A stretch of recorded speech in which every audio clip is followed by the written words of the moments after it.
wa qarabatihi wa ahli baitihi ajma'in wa ila musannifil kitab wa muqaddimatil kitab wa masyayikhihim wa ustadihim wa usulim wa furu'ihim wa jami'i masyayikhina wa ustadina wa usulim wa furu'ihim wa jami'i talamidana wa muridina wa limanfaati wa barakati hadil kitab wa hadil ulum fid dunya wal akhirah. Al-Fatihah.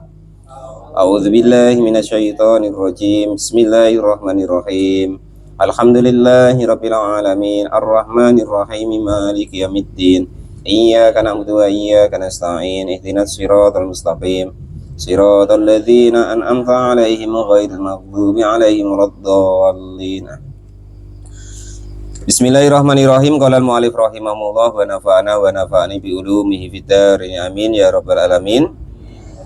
Syarat-syarat sebelum melaksanakan daripada sholat. Namun yang sebelumnya kemarin itu ya, sebelum kita ibaratnya tuh naik jenjangnya, yang penting tuh sholat dulu.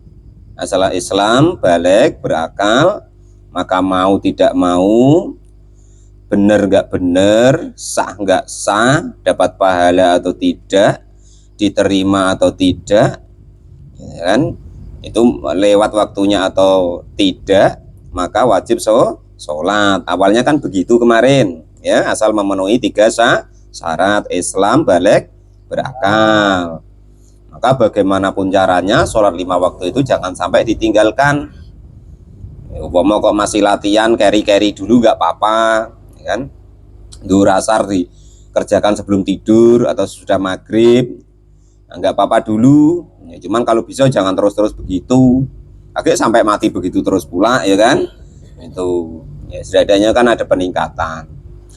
Dan terus ini andekan kok kita mau dalam sholat kita itu semakin berkualitas gitu ya, dalam fikihnya itu menjadi sholat kita itu sah, maka sebelum kita melaksanakan sholat itu diperlukan beberapa syarat yang harus kita penuhi.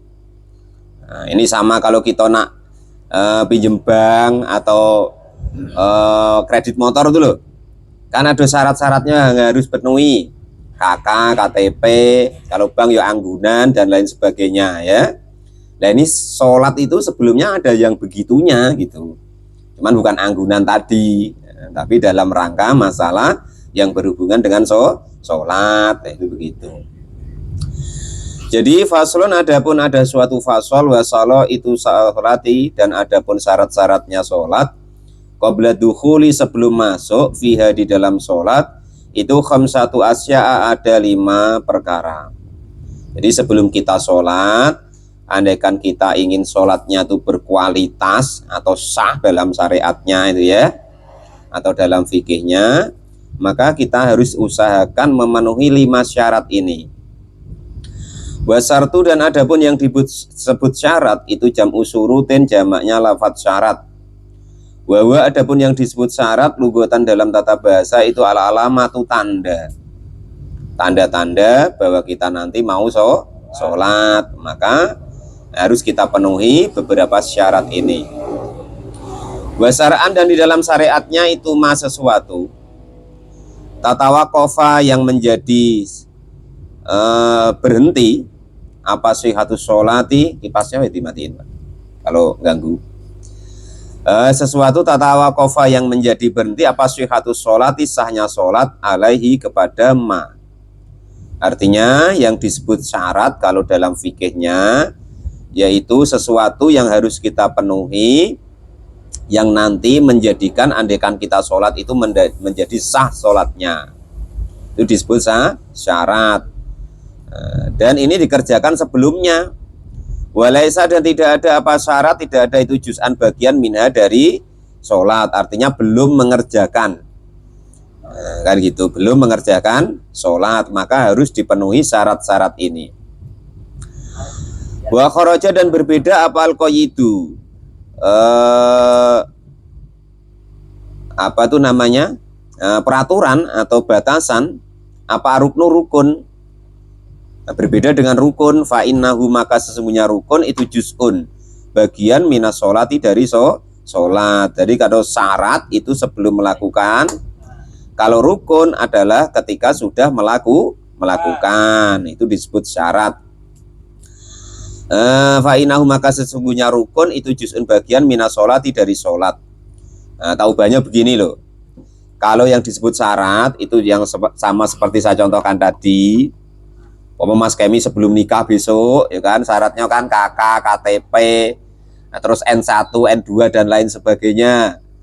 Atau kita nak ngambil motor, entah kredit, entah cash kan, fotokopi KTP, KK dan lain sebagainya itu disebut syarat sebelum kita mendapatkan motornya tadi.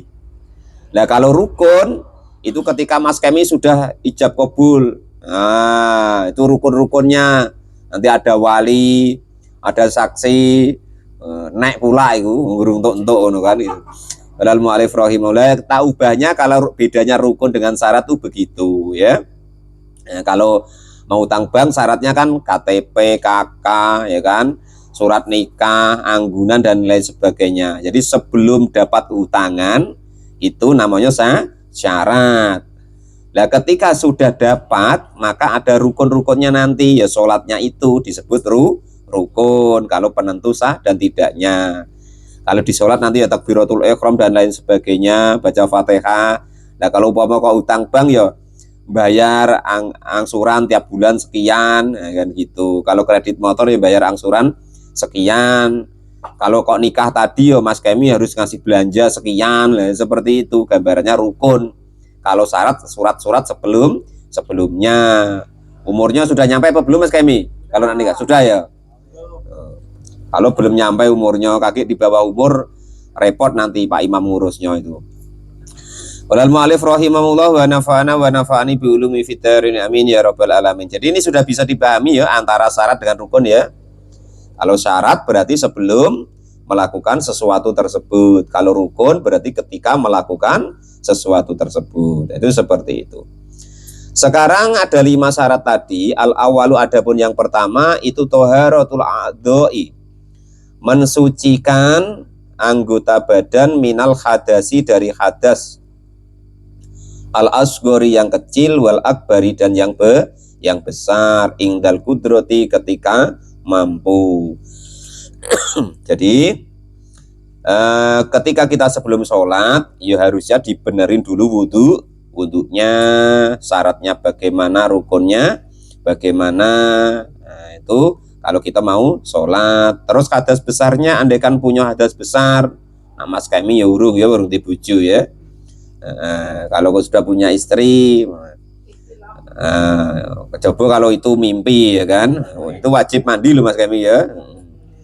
Tapi ya sayang enak yang asli Mas daripada halal mu'alif rahimahullah, itu begitu ya. Kemarin di bab yang depan, bab tohara sudah diterangkan wudhunya harus benar, rukunnya wudhu, penentu sah dan tidaknya wudhu kemarin ada 6. Yang pertama niat di dalam hati ketika air sampai di bagian wajah yang pertama. Yang kedua kemarin membasuh wajah, batas-batasannya wajah, bagian atas umumnya tumbuhnya rambut, bagian bawah sampai dagu. Tuh, kiri kanan sampai telinga. Yang kedua basuh kedua tangan sampai siku. Apapun yang menghalangi air sampai di wajah atau di tangan tadi harus dibersihkan dulu. Yang seterusnya kemarin mengusap rambut. Yang seterusnya yaitu basuh kedua kaki sampai mata kaki. Yang seterusnya harus urut dalam wudhunya. Itu mensucikan dari hadas kecil. Hadas besar ya kemarin itu kalau kok terjadi bertemunya 2 alat kelamin, batasnya helm kemarin ya, cari sendiri helmnya mana. Helm sudah masuk berarti wajib mandi. Atau kok keluar mani sebab apa saja termasuk mimpi tadi Mas Kemi ya, itu termasuk wajib mandi. Yang ketiga mati, nah, itu wajib dimandiin, nggak mandi sendiri. Itu untuk laki-laki dan perempuan. Kalau khusus untuk perempuan, haid, nikah, dan wiladah kemarin. Nah, kalau ada hadas-hadas seperti itu harus disucikan dahulu. Nah ya, itu seperti itu. Karena termasuklah orang yang haram, orang yang tidak mempunyai wudhu itu haram 3 hal kemarin. Yang pertama sholat, yang kedua tawaf, yang ketiga pegang mushaf atau Al-Quran. Kalau punya hadas besar atau mandinya nggak sah, yang haram 5. Sholat, tawaf, masuk masjid, pegang Quran, baca Quran tanpa pegang. Dan itu kemarin ya. Itu. Inggal kudrati ketika mampu. Maksudnya mampu itu tidak ada hal-hal yang menjadikan dia terhalang untuk wudhu ataupun dia mandi besar atau mandi junub. Nah, contohnya orang yang tidak sakit. Amma faqidu tahura ini, adapun orang yang tidak mampu untuk bersuci dari hadas kecil dan besar, fasolatuhu, maka adapun sholatnya orang yang tidak mampu untuk bersuci dari hadas kecil dan besar, itu shahihatun, hukumnya sah. Ma'awujubi i'adati besar ma, wajibnya nanti mengulangi alaihi kepada orang yang sholat tanpa wudhu atau mandi junub tadi. Nah, itu seperti itu. Nanti ngulangi ketika dia keadaannya sudah bisa mandi junub atau bisa berwudhu tadi. Termasuklah ketika ada najisnya. Nah, contoh sekarang kan kalau orang sakit kan itunya kan kadang ditusuk itu, terkencingnya kan kumpul itu. Nah, kan dalam keadaan najis. Walaupun seperti itu tetap wajib sholat, bagaimanapun caranya dia sholat. Lah nanti kalau dia sama Allah dikasih sembuh, nanti mengulangi. Lah kalau tidak mau, kalau sembuh nanti nak sholat ya kan, baru nak sholat. Kalau tidak sembuh, maka hukum fikihnya walaupun keadaan seperti itu tetap harus sholat. Lah nanti kok kalau kebetulan dikasih sembuh oleh Allah baru diulangi, namanya i'adah atau mengulangi sholatnya. Ya lebih baik mengulangi sholatnya daripada nggak bisa lagi mati kan, kan lebih baik masih hidup. Itu yang masih yang pertama, yaitu taharatu najisi, dan juga harus mensucikan diri dari najis. Alladzi, yaitu najis la yu'fa, yang tidak dimaafkan, apa anhu najis, fisaubin, baik di dalam pakaiannya, wa badanin, dan badannya, wa makanin, dan tempatnya. Wasayat kuru, dan akan menerangkan siapa al-musonef ya musonef hadal akhiri, di dalam inilah yang akhir, artinya itu najis qoriban, di dalam waktu yang dekat. Artinya kalau kok orang tidak bisa mensucikan dari najis, dari hadas, tetap dia harus sholat. Andai kan kok bisa mensucikannya, ya tetap harus mengerjakan sholat. Nah, itu seperti itu. Qolal mu'alif rahimahullah wa nafa'ana wa nafa'ani bi ulumi fitarin amin ya rabbal alamin.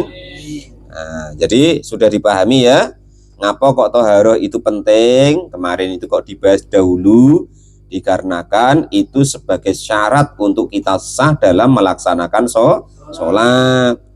Yo, intinya yang pertama kemarin itu ya, apapun keadaannya sholat 5 waktu jangan sampai ditinggalkan. Itu begitu ya. Lah andai kan kok kepengen berkualitas, sholatnya sah, sebelum sholat ya ini tadi, membersihkan diri dari hadas kecil, hadas besar, dan najis. Itu nomor 1 ya syaratnya. Wasani, dan adapun yang kedua itu sitru launil aurati, menutup bentuk-bentuk daripada aurat. Auratnya apa sih Pak? Aurat itu sesuatu yang wajib aurat itu artinya aib ya, yang wajib kita tutupi, namanya aib. Jadi yang nengok ya batal, yang nengok kan ya dosa, yang nengok ya dosa. Itu disebut aurat. Ini kalau kok belum tahu besok, Mas Kemi ini kan sekarang punya HP itu. Nah, itu yang kalau yang auratnya nanti nampak itu ya dosa gitu. Walal mu'alif rahimahullah, itu begitu. Namanya maksiatnya mata Mas Kemi. Kalau di kitab Sulam Taufik kemarin ya, dibuka wae lagi YouTube-nya itu. Qolal mu'alif rahimahullah wa nafa'ana wa nafa'ani bi ulumi fitarin amin ya rabbal alamin. Pak, Islam nih kok semua tidak boleh terkekang betul. Tidak begitu. Kalian ya, walaupun tidak dalam hukum Islam, dalam kemaksiatan pun kalian tuh pasti ada syarat-syaratnya. Bukan di Islam wae. Bukan Islam tuh ngekang atau bikin kita repot, nggak bebas, bukan begitu. Ini contoh orang yang senangnya tuh apa? Pakai perempuan itu ya jajan kata Mas Kemi ya. Pernah Mas? Oh belum. Ojo dijajal loh Mas ya. Mau jajal pula ya. Itu kan tetap dia tuh tetap ada peraturannya. Cuman karena itu peraturan maksiat, perasaan kita bukan peraturan. Tapi kalau Islam yang seperti ini seolah-olah pikiran kita itu menghalangi atau peraturan. Padahal harus bayar juga. Bayar apa gratis biasanya? Oh, dosa cara arti. Ya. Biasanya bayar umumnya kata orang kalau kita dengar biasanya bayar apa gratis? Mari saya tahu ya ragam ngaku bayar ya, sepakat biasanya bayar tuh ya. Nah, berarti kan ya ada peraturannya. Kalau nggak bayar kan ya nggak boleh. Ya sama dengan Islam seperti ini. Oh, nengok aurat orang lain dosa, ya sama dengan itu. Nah, kata Bang Rifatu, pegang itu benjang bayar. Kan artinya ya ada peraturannya juga. Walaupun perasaan kita katanya kebebasan, tapi tetap ada peraturannya. Kata orang tuh nak mabuk tuh ya bayar juga katanya. Nah, itu seperti itu. Nak judi ya bayar juga. Artinya kan ya ada peraturannya. Kalau tidak bayar tidak boleh. Sama dengan ini. Cuman karena hati kita tadi yang sudah keras, ya kan, pikiran kita yang sudah beku, kalau aturan Islam perasaan itu membatasi atau menghambat kebebasan, kalau kemaksiatan perasaan tidak apa-apa. Itu seperti itu. Tetap bayar, tetap ada peraturannya. Oh, nak joget di panggung biasanya nyawer Pak ya, kayaknya kata orang tuh, kan dia ada peraturannya juga. Itulah artinya itu tetap walaupun itu kemaksiatan yang kita katakan katanya bebas tadi tetap ada peraturannya gitu loh. Kadang bayarnya malah larang. Olal mu'alif kalau ke surga yang gratis kadang malah tidak mau. Itu yang pertama ya. Yang kedua wasani, dan adapun yang kedua itu sitrul launil aurati, menutup macam-macamnya aurat. Maksudnya macam-macamnya, kalau laki-laki beda auratnya, kalau perempuan beda auratnya. Menutup tadi ingdal kudrati, ketika mampu untuk menutup aurat. Kayaknya ya punya pakaian semua lah ya. Walau kana, dan andaikan ada siapa asyasu seseorang itu kholian dalam keadaan sendirian sepi, au fi dulumatin, atau di dalam keadaan gelap. Jadi walaupun keadaan sendirian, nengok-nengok noleh-noleh kok nggak ada orang, tetap harus nutup aurat. Maksudnya begitu dalam sholat itu ya. Nanti pas sepi terus udah nggak apa-apa, nggak boleh. Telanjang nggak apa-apa, ini nggak ada orang, nggak boleh. Tetap harus nutup aurat kalau ada yang untuk nutup. Atau pas gelap, lampu mati, ya kan? Lampu casnya nggak ada. Mas Kemi sholat di masjid. Udah nggak apa-apa, nggak boleh. Kok telanjang nggak apa-apa itu ya. Walaupun gelap, walaupun sepi, tetap harus menutup aurat. Lah andai kan nggak bisa Pak nutup aurat. Fa'in ajaza, maka kok jika tidak mampu ansitruha, dari menutup aurat, sholat, maka baru boleh sholat siapa orang tersebut arian dalam keadaan telanjang. Wala yumi'u, dan tidak boleh kok berisyarat birukui dengan rukuk, wasujudi, dan sujud. Baliyatam mahuma, balik menyempurnakanlah siapa orang tersebut. Wala i'adata, dan tidak ada mengulangi alaihi kepada sholatnya. Jadi kalau kok nggak bisa menutup aurat, sholatnya tetap seperti biasa. Itu maksudnya begitu intinya. Wa yakunu, dan ada apa sitrul aurati, menutup aurat itu bilibasin, dengan pakaian tohirin, yang suci. Tulisannya tohirin, yang suci, bukan yang bagus, tapi yang suci. Maksudnya suci dari najis. Itu makanya kemarin ngaji yang kemarin ada yang tanya kan, Pak, kalau pakai basan motong boleh sholat? Boleh, asal tidak terkena najis dan menutup aurat. Ya, cuman kalau kita motongnya tiap hari ya kalau bisa ya bapak salin kan gitu. Tiap hari ke situ kan itu. Kalau bisa begitu. Tapi kalau masalah sahnya tetap sah ya itu. Wajibu, dan wajib apa sitruha, menutupi aurat itu dengan lagi fi ghairi sholati, di selain waktu sholat, anin nasi, dari para manusia. Ya. Wong katanya pegawai syarak mosok pakai celana pendek kulu kilir ya kan? Ya kan walaupun boleh tapi syariatnya tuh tidak boleh, masih terbuka auratnya ya. Usahakan kok pegawai syarak, Pak Imam, guru ngaji, anaknya ustadz, anaknya kiai itu usahakan ya nutup aurat itu. Kalau laki-laki ya jangan pakai celana pendek, pakai celana panjang. Kalau perempuan ya ditutup auratnya pakai kerudung dan lain sebagainya. Wafil khalwati, dan juga ketika dalam keadaan sendirian, ilali hajatin, kecuali karena adanya hajat. Contoh hajat di sini miniktisalin, dari mandi, wanahu, dan sepadannya mandi. Kalau mandi pintunya ditutup boleh, auratnya terbuka sedikit, jangan udah blejet ya. Ulal mu'alif rahimahullah. Amma sitruha, adapun menutupi aurat anafsi dari dirinya sendiri, falayajibu, maka hukumnya tidak wajib. Lakinahu, tetapinya melihat auratnya sendiri itu yukrohu, makruh apa nadruhu, melihat daripada auratnya sendiri ilaiha, kepada aurat. Oh gini ya, falayajibu, maka tidak wajib apa melihat menutupi untuk dirinya sendiri gitu.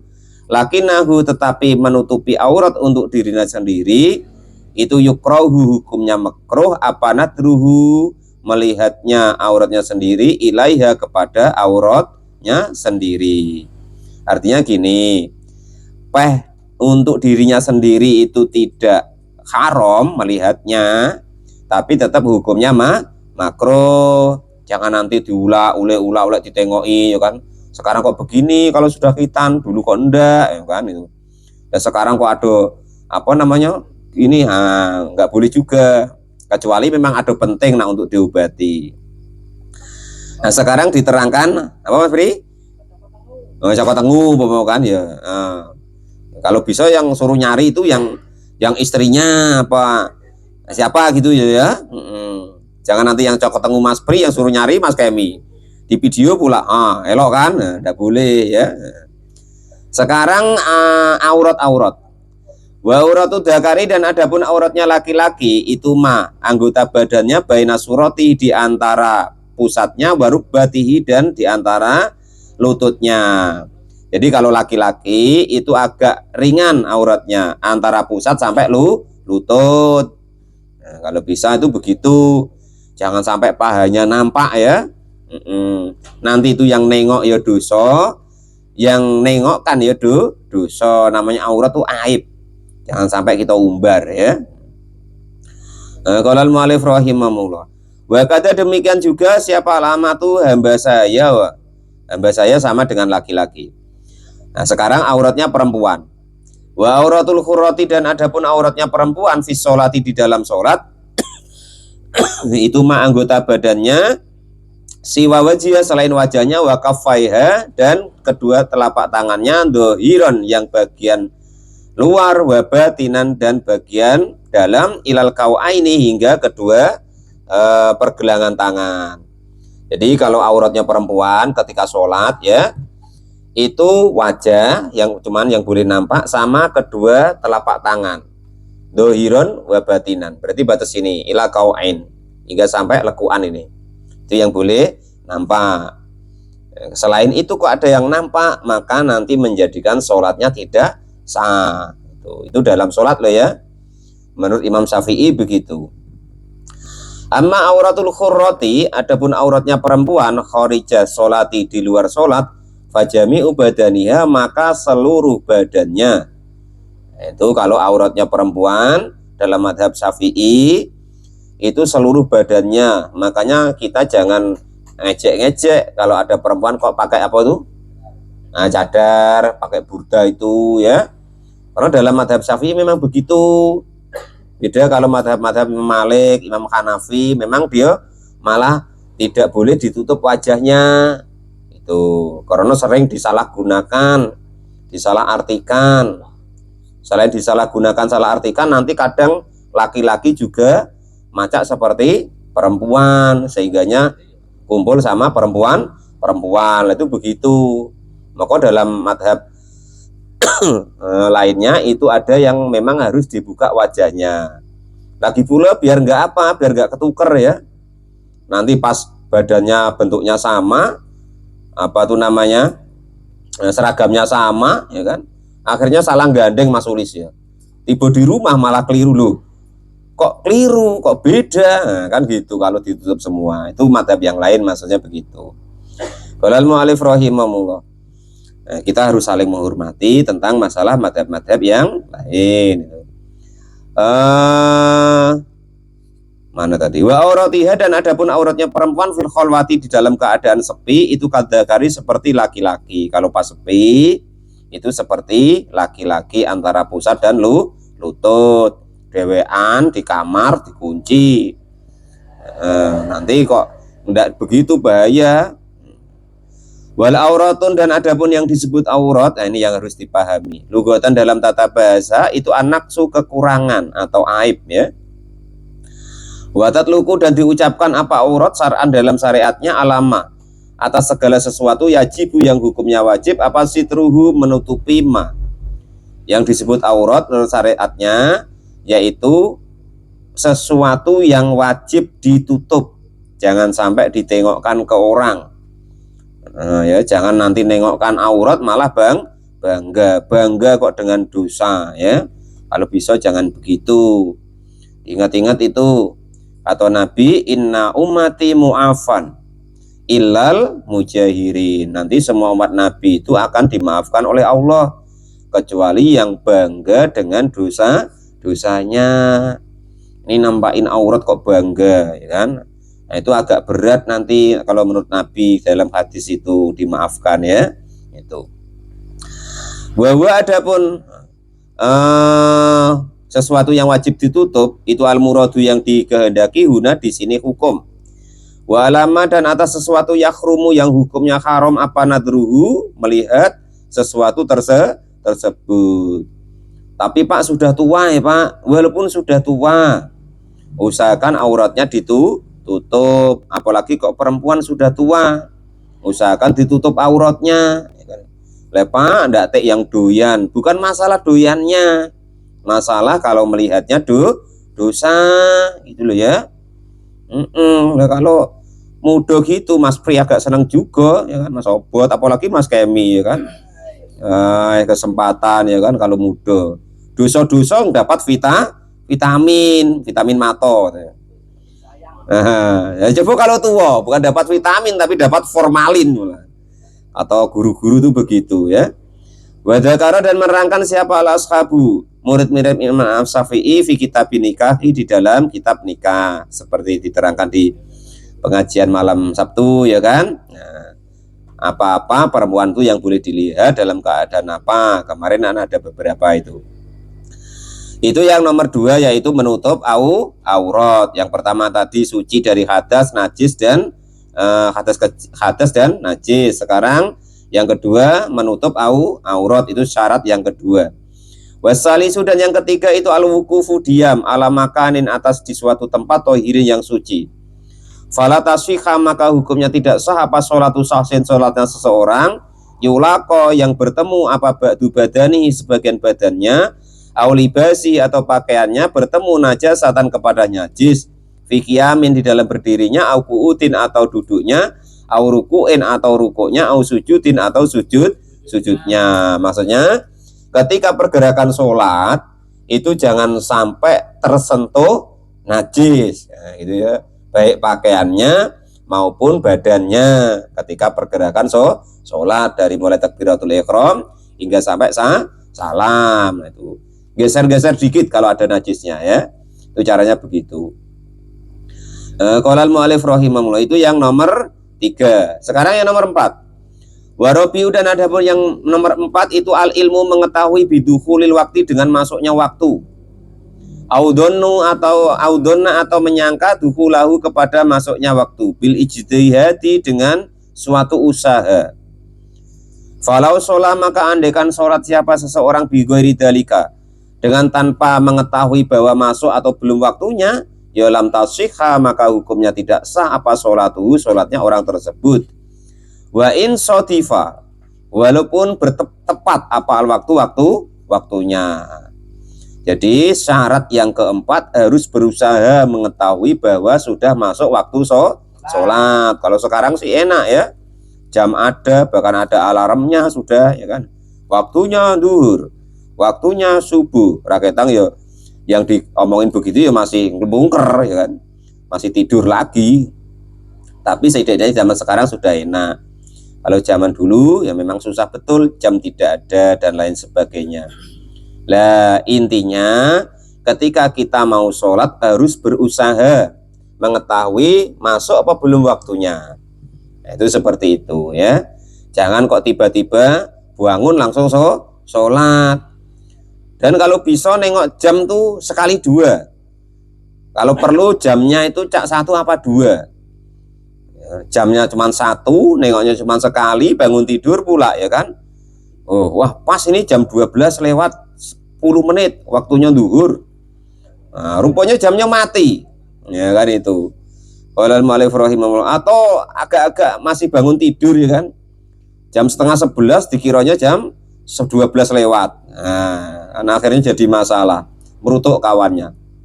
Walal mu'alif rahimahullah itu intinya begitu. Khususnya muadzin.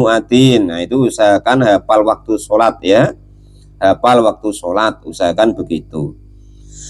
Itu yang nomor 4, harus mengetahui, berusaha mengetahui bahwa waktunya sholat sudah masuk. Jangan asal sholat gitu loh ya.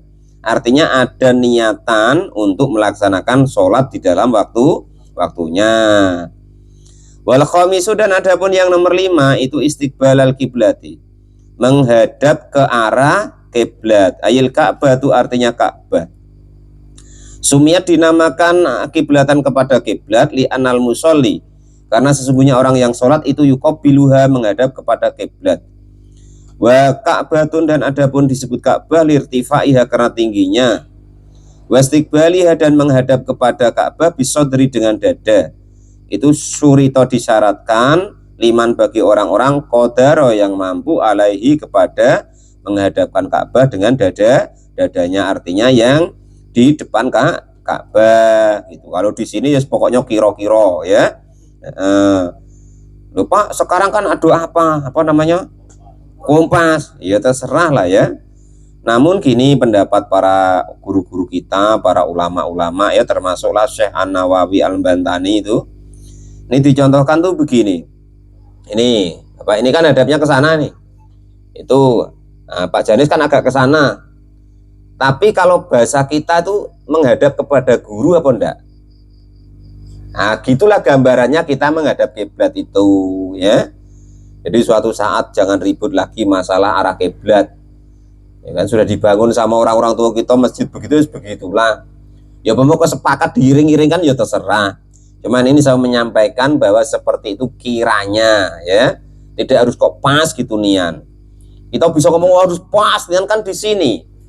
Sekarang alatnya sudah ada. Ya kalau kita pas tidak ada alat seperti itu ya coba. Kan jadi repot gitu kan. Nah, itu seperti itu caranya ya. Nah, ada pula yang ribut itu sampai dibongkar masjidnya. Betul memang ada seperti itu gara-gara rebutan ngepaskan Ka'bah. Ya seidak-idaknya ngalah dikit lah, diencengkan sajadahnya apa bagaimana ya, itu begitu. Qolal mu'alif rahimahullah.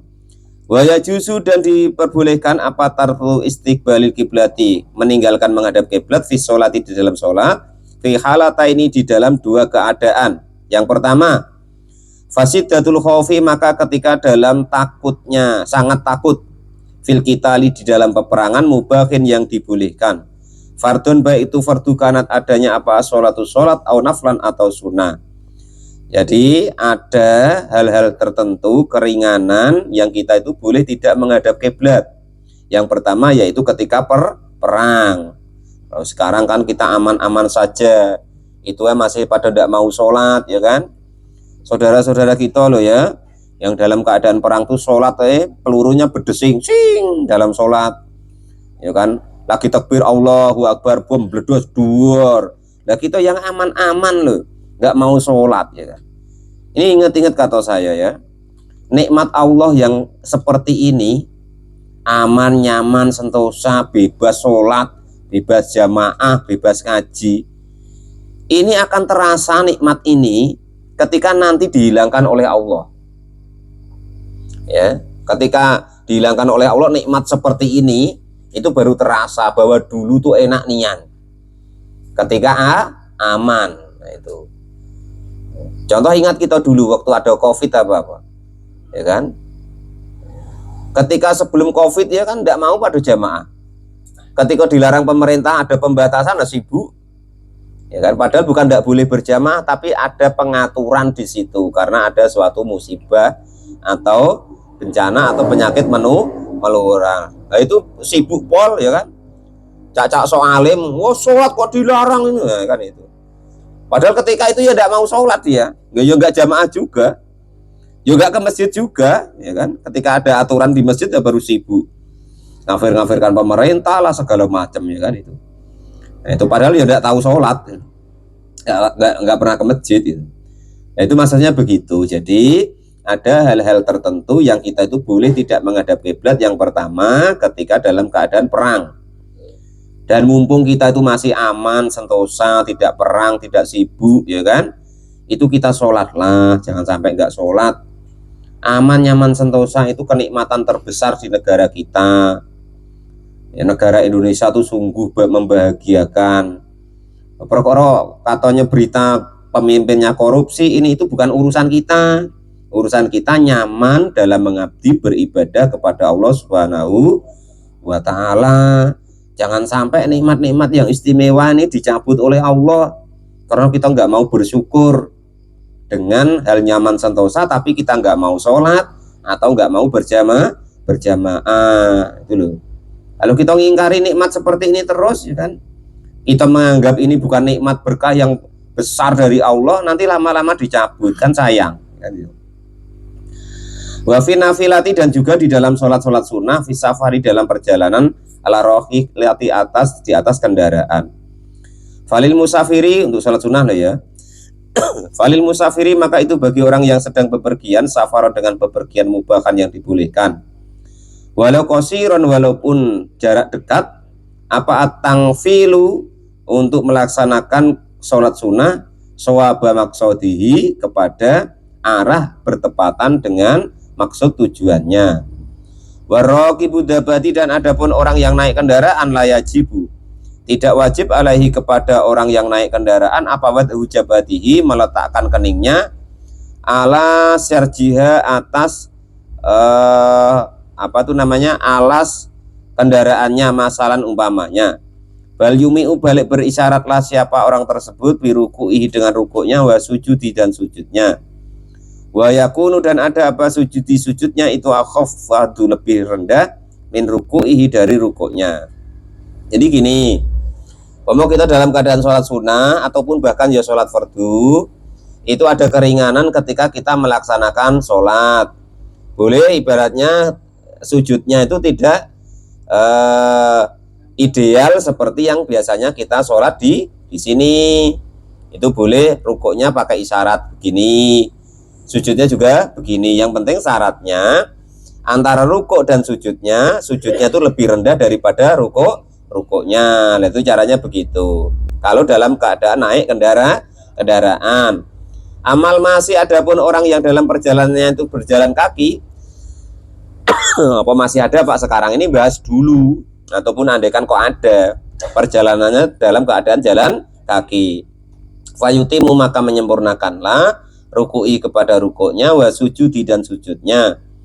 Nah, maka seperti sholat biasa sholatnya ya, wa yastakbilu, dan menghadap kiblatan, kepada kiblat, al kiblata, kepada kiblat, fihi ma, di dalam rukuk dan sujud, wala yamsi, dan tidak boleh berjalan, illa fi qiyamihi, kecuali dalam keadaan berdirinya, wa tasyahudi, dan tasyahudnya.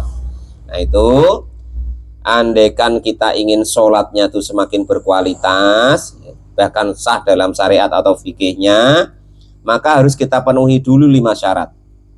5 syarat. Yang pertama, suci dari hadas kecil, hadas besar, dan najis, badan, pakaian, dan tempatnya. Yang kedua, harus menutup aurat laki-laki, batas lutut sampai pusat. Aurat perempuan seluruh tubuhnya kecuali wajah dan kedua telapak tangannya. Yang nomor 3 yaitu wajib